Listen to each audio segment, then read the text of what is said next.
Solutions for children aged 10 to 13 years of age. At this stage, children are navigating the complexities of pre adolescence, and your role as a parent is pivotal in guiding them with the understanding and love. So, expressions of distress. Encourage open communication. Foster a safe and welcoming environment where your tween feels comfortable sharing their feelings. Show genuine interest and validate their experiences. An example: I'm here to listen, sweetheart. Tell me what's on your mind, and remember, there's nothing that you can't share with me. Teach emotional regulation.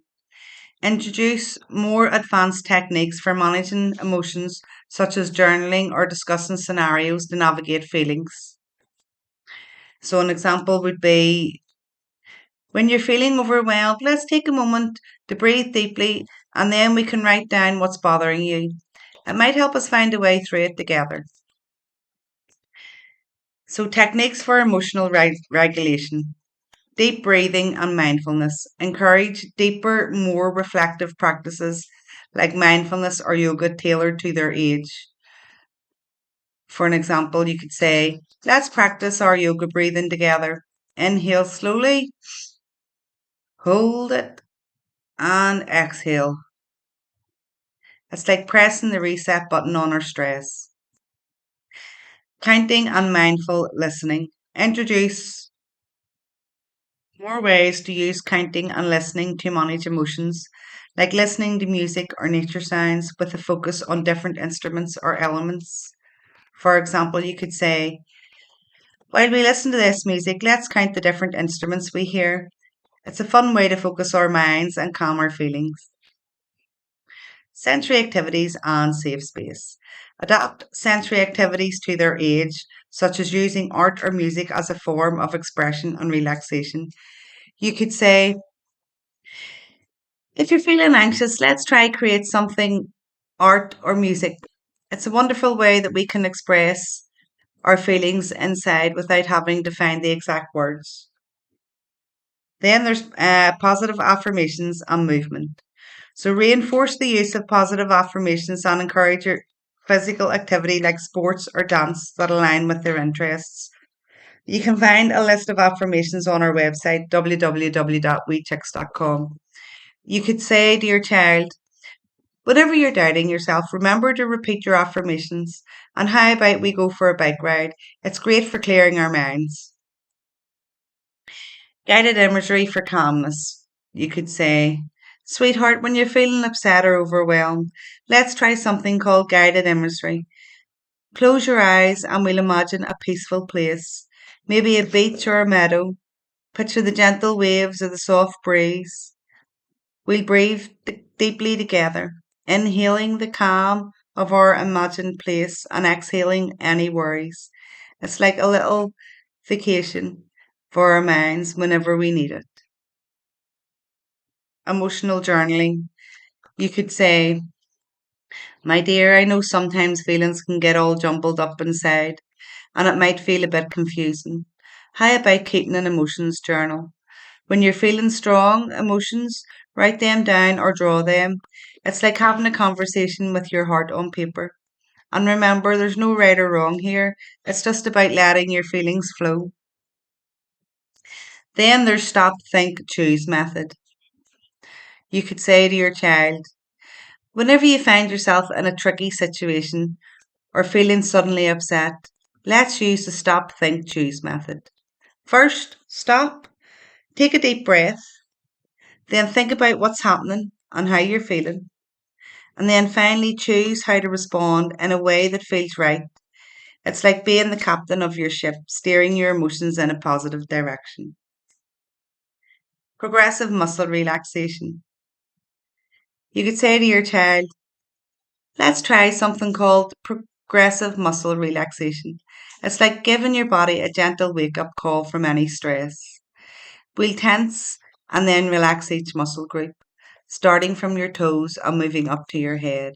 It's a way to tell each part of your body it's okay to relax. We're safe and calm. You can find many of these on the likes of Spotify and YouTube. Creating a feelings wheel. You could say to your child, We can make something called a feelings wheel. It's a colourful wheel with different emotions on it. Whenever you're feeling something strong, you can spin the wheel and point it to what you're feeling. It helps us understand and name our emotions, and then we can talk about it together or think of the best way to feel better. It's like having a map of your heart, helping us navigate through all kinds of feelings. There is a feelings wheel on our website under the parents page, www.wechicks.com. Fostering resilience and offering reassurance. Emphasize problem solving skills and resilience. Acknowledge their feelings and assure them of your support. You could say, I know this feels hard right now, but I also know how strong you are. Let's work through this together. You're not alone. Encourage social interaction. Create opportunities for socializing that are aligned with their interests and be supportive as they navigate the complexities of friendship. You could say, why don't we invite some friends over for a movie night? It can be fun and relaxing to spend time with friends, especially when you're feeling a bit down. Addressing emotional outbursts and perfectionism. Teach them to recognize and address triggers for emotional outbursts and help them understand that perfection is not the goal, growth is. So you could say to them, it's okay to feel upset and it's okay not to be perfect. What's important is that we're learning and growing together. Dealing with social withdrawal and emotional instability. Encourage them to engage with family and friends while respecting their need for personal space. Demonstrate healthy emotional regulation.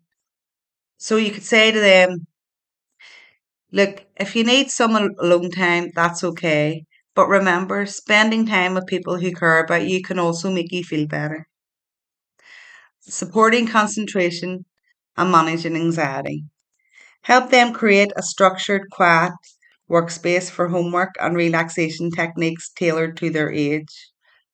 So, an example you could say to them would be, let's set up a special spot where you can focus on your projects. And if you're feeling anxious, we can try some relaxation and exercises together. Pet therapy and encouraging expressiveness. If pets are an option, involve them in care routines. Encourage creative expression through age appropriate activities like writing or drama. So, an example would be spending time with our pets can make us feel better. Or would you like to write a story or act out a play? It's a great way to express what we're feeling. Nourishing the body. Balanced nutrition. So you could say, let's make sure your body gets all the nutrition it needs. How about we cook something healthy together? You can be my little chef and we'll explore tasty, nutritious meals that will help keep you energized and happy. Regular exercise activities.